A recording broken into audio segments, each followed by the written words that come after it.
Olá, meu amigo, minha amiga. Não deve ser nada agradável terminar uma semana com um placar desfavorável de 7-0, quando o que está em jogo é a sua liberdade. Pois bem, isso acabou de acontecer com a figura do inelegível, que parece já estar fazendo uma espécie de preparo.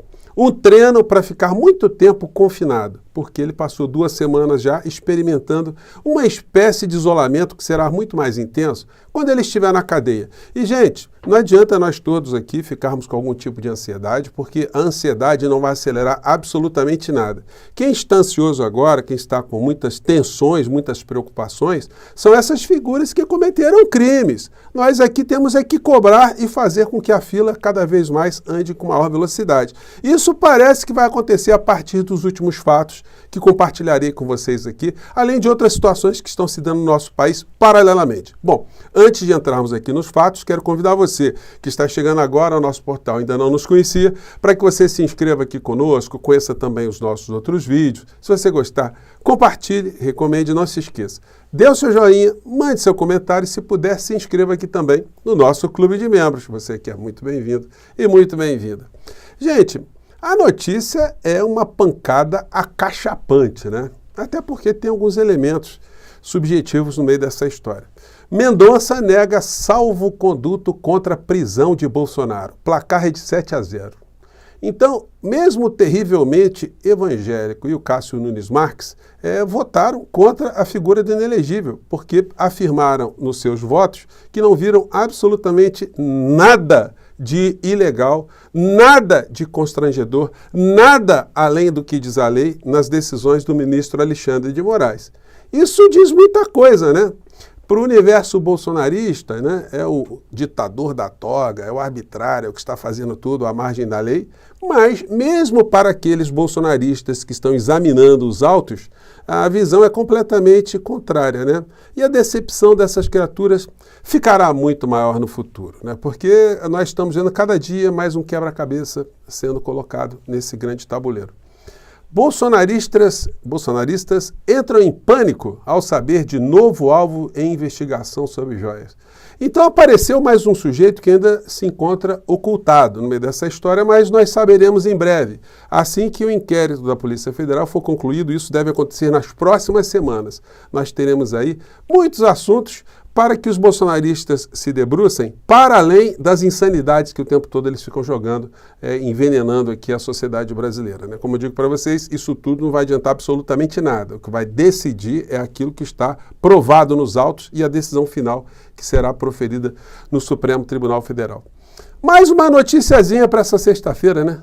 Moraes manda PGR reavaliar a investigação contra Bolsonaro arquivada por Aras. Como eu disse para vocês, quando essa fase virasse, quando o senhor Augusto Aras, que protegeu todos esses crimes do clã Bolsonaro e Ética Teva, né, quando ele saísse, as filas iam começar a serem mais organizadas. Gente, esse é um primeiro ato muito impactante que o ministro Alexandre de Moraes está tomando em relação a uma penca de crimes de Bolsonaro.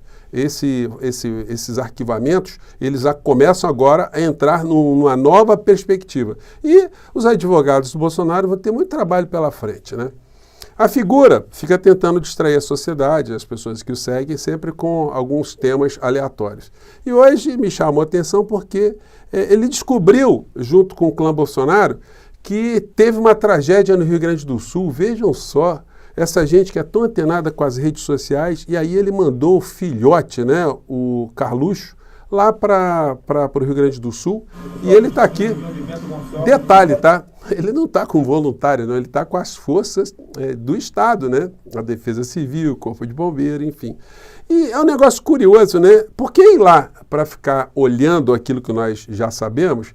Qual o propósito disso, né? Ele foi lá para prestar alguma ajuda, sair alguma coisa concreta? Ele anunciou finalmente que o pai estará doando 17 milhões que foram arrecadados via Pix, e junto a essa grana, que hoje corrigida já deve estar para mais de 18 milhões, ele resolveu também juntar toda a grana de coisinhas que ele andou vendendo fora do nosso país para aplacar um pouco o sofrimento de muitas pessoas que inclusive votaram nele lá no Rio Grande do Sul. Pois bem, é a questão aí que a gente joga, né?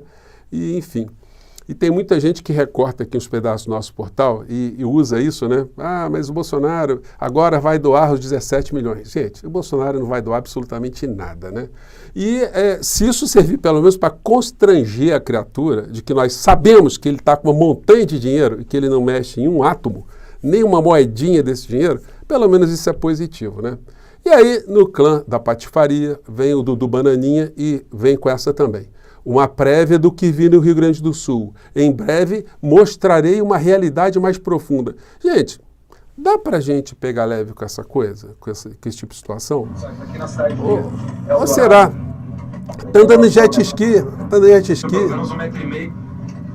Qual o propósito disso? Andando de jet ski depois de 2 semanas, né?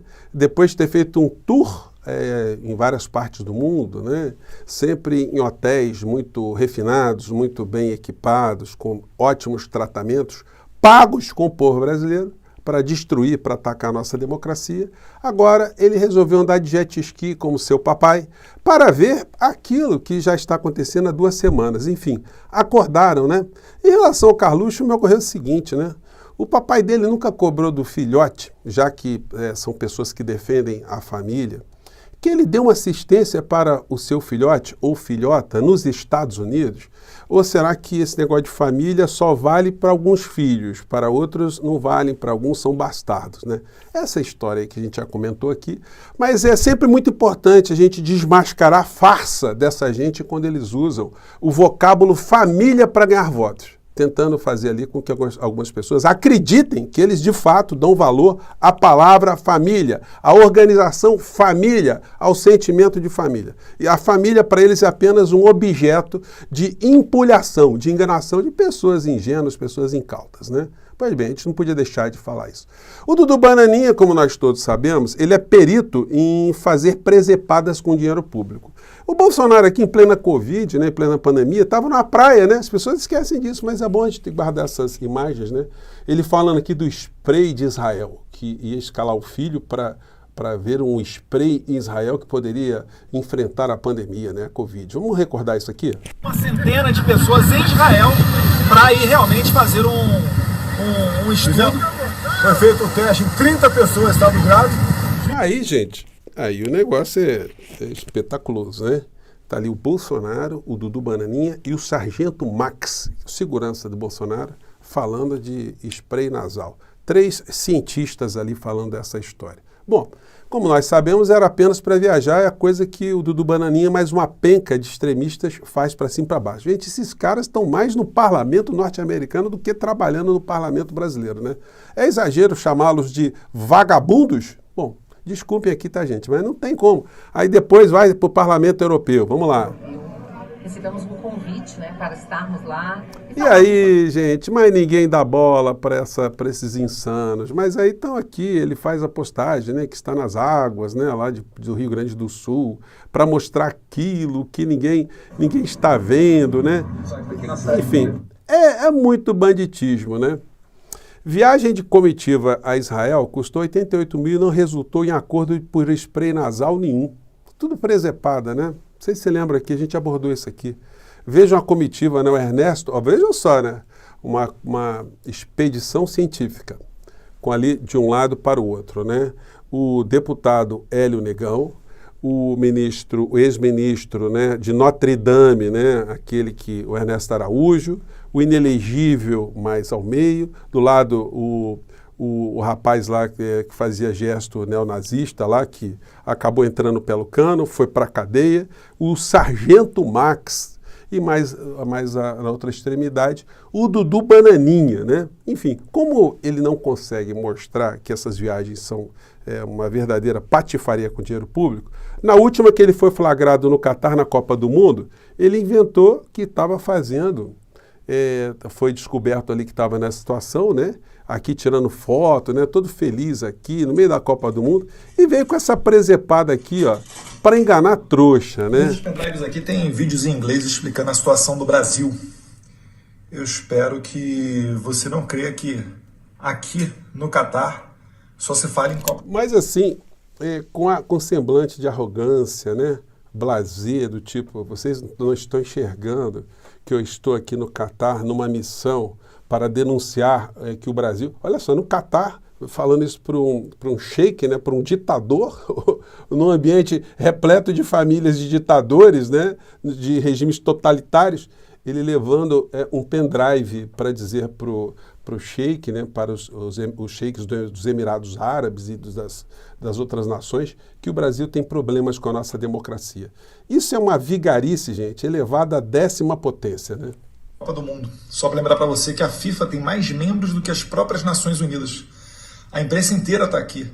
É por isso que a esquerda faz tanto esforço e até projeto de lei para criminalizar quem fala algumas verdades na cara. Mas aí é o seguinte, né, gente? Eu acho que é por isso que muitos de vocês, nós, de uma maneira geral, nós ficamos muito ansiosos, né?